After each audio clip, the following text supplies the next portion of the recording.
In the previous video, we looked at an overview of the three liberal tactics. Let us now examine the first of these tactics, as pointed out in the first video. As argued before, a successful tactic must have both an attacking position and a defensive position. Generally, it is not possible for a consistent ideology to do so with regards to a similar area, but it is possible via deception. Still, it is a hard thing to do, and such must be managed through large effort. This is not just a feature of liberalism, but also of daughters of liberalism like atheism, feminism. Still, to understand these perfectly, we need to look at it one by one. In the first tactic, what we have is unfettered indirect propaganda as the sword and centrist maneuvers as a shield. So what does this attacking identity really mean? Well, in it, liberals develop narratives wherein they frame conservatives in a specific light by successively adding on to the subconscious beliefs about them. This is, however, not done directly, but indirectly by associating conservatives with specific behaviors, views and beliefs, and then denigrating those by presenting them negatively without context. It is basically liberals putting their stereotyping ability to use. Let's take an example. From much older times, it is from Mother Jones, a liberal leftist publication. It gets around 3 million online visits each month and around 200,000 print subscribers. The article from 2014 says that a GOP candidate's Twitter feed calls Neo-Confederate website an interesting read. The first red flag is in the headline itself. What is meant by Twitter feed calls?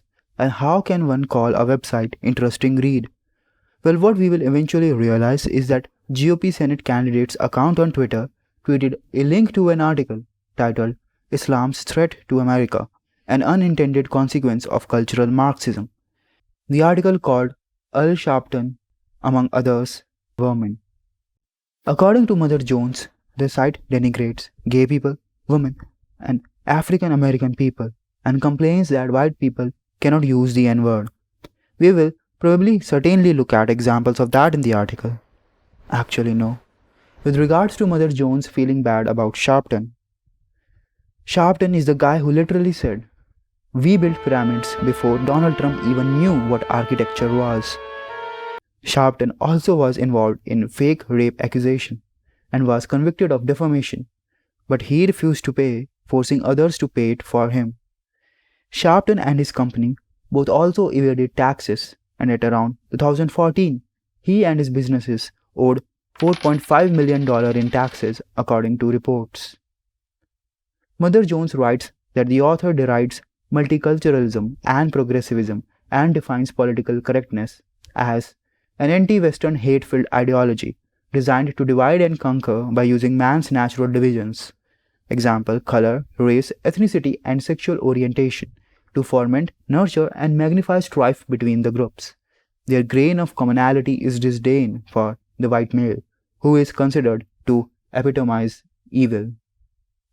There seems to be no denigration of other races or gays or women here. In fact, the post seems to want to decrease the strife between the groups. Of course, Mother Jones cannot have that. Subsequently, Mother Jones puts in the complaint of people that they cannot use certain words, which is framed in a way that one wonders whether Mother Jones really believes in freedom of speech and right to offend. However, no reasoning is given as to how the words denigrate gays or anyone, especially more than insulting words that are acceptable to Mother Jones and their likes. Then the post mentions the site's attack on critical theory. In a nutshell, what we see the post as doing is trying to build a narrative to connect everything from GOP to respect for Confederate states to disdain of Marxism, political correctness, and support of white males. It is like the standard tactic where liberals combine less accepted things of their opponents with more accepted things to denigrate all of what they do. The GOP candidate is connected to racism, sexism, homophobia through the post-critical of cultural Marxism and lamenting loss of freedom of speech. Criticism of Sharpton, whose career has been marred by charlatan behavior, is equated to racism and anti-multiculturalism. Of course, it is just one of the few examples. Another example is from the Rolling Stones. Rolling Stones is one of the older publications which started during the sexual revolution and represents the epitome of journalism that covers pop culture and entertainment, alongside politics. Degenerate to the core, it had around 700,000 in print circulation at the end of 2018, and its website gets around 21 million views a month. Rolling Stone chose to attack GOP in November 2011. The attempt was to build a narrative that GOP had become worse, which is hilarious because it is intended to push left's radicalism onto the right, which is another tactic, but we will discuss it in another video. Rolling Stones seeks to analyze history of how GOP has now become the party of the 1%. That is, however, not a new criticism, but it is being made to appear so because it is using the tactic of presenting one's opponents as having been radicalized. The article, however, is of low quality, but Rolling Stones has found a way out of it by getting aggrieved Republicans or their allies to attack their own party. The budget director of Ronald Reagan, who was branded as a capitalist president, is got by Rolling Stones to say that the Republican Party has abandoned its job in democracy, which he thinks is to act guardians of fiscal discipline. But fiscal discipline is about reducing spending, and Republican Party is for it. Well, here he means that Republican Party is not putting enough taxes on the people. The way Stockman frames the discussion is to misguide the voters of Republican Party that Republicans have stopped supporting their platform of fiscal discipline. It is also interesting that they got the budget director under Reagan, a popular Republican president, to say that.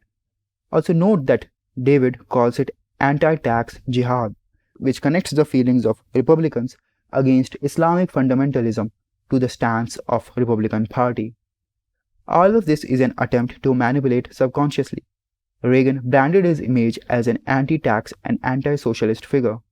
Republican Party's platform has changed very less, and it is bizarre to use an Islamic term referring killings to describe an economic home situation in the West. But who is David Stockman?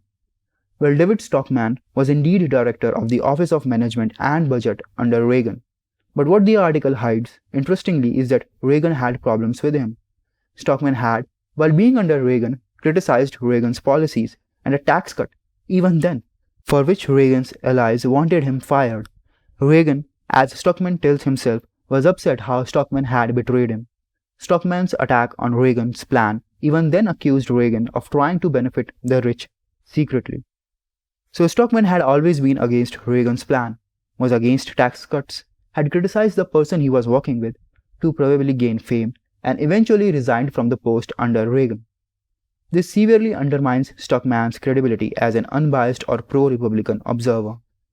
But what is worse is that Rolling Stones and Stockman himself present him as some sort of Reaganomics guy who is complaining about how the Republican Party has swayed from how it was under Reagan, when in reality, Stockman did not agree with Republicans even back then, even going to the extent of bad-mouthing his employer.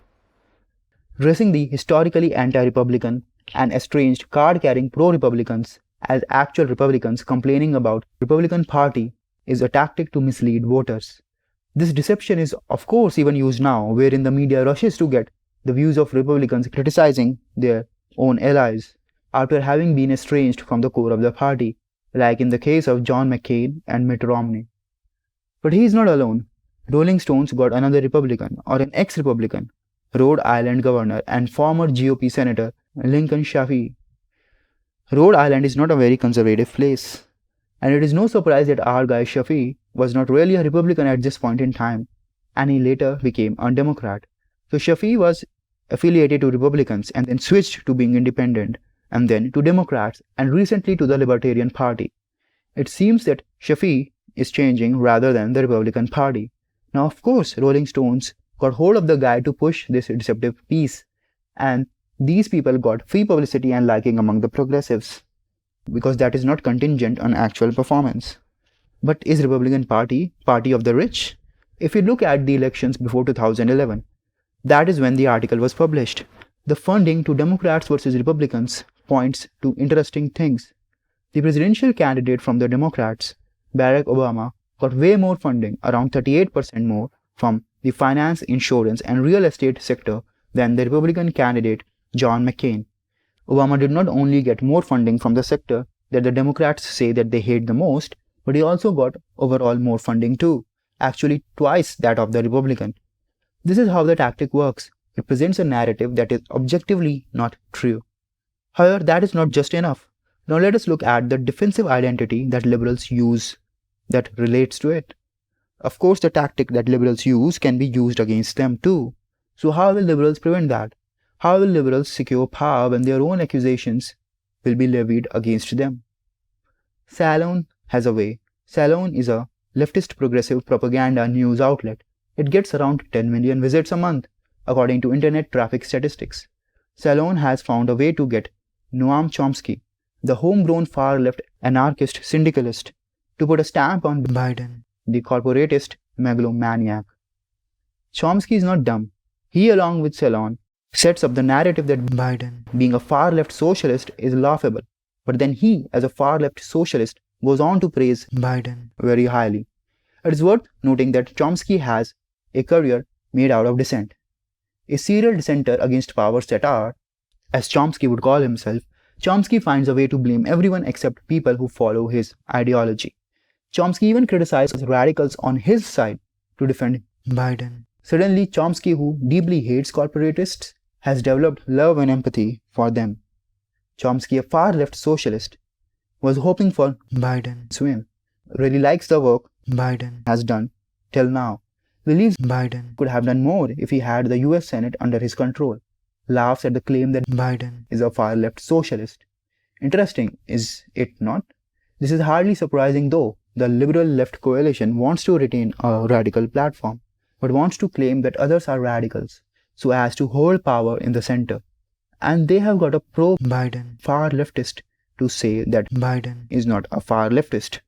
Of course, Chomsky does not give Biden his label, but just approves of what Biden has done.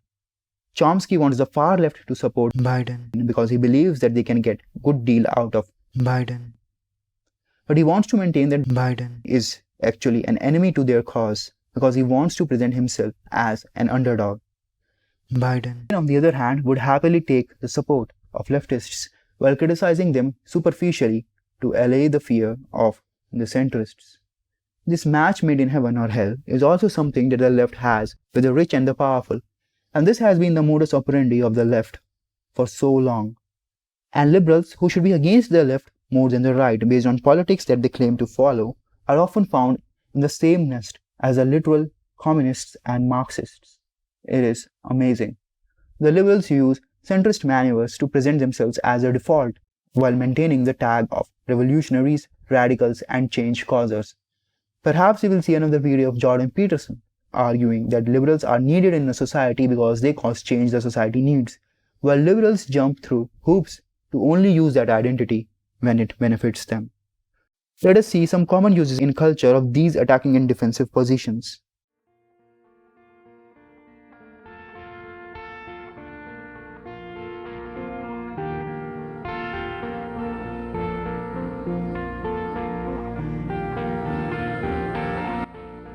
But how does it relate to Christianity? It is no doubt that liberalism, at least as it is in the West, is rooted in Christianity. The concept flows from the biblical verse Romans 3:11. No one is righteous, and you are not saved by righteousness. Liberals pervert it so that they have no expectations upon themselves to not play dirty ideological games. Everyone is bad, liberals believe, and therefore they are justified in being bad for a good cause. There is nothing higher that should force consistency onto them. Of course, in case of Christianity, the statement was meant to be one of hope. For liberals, it is the statement of power and self-acceptance. That is the perversion.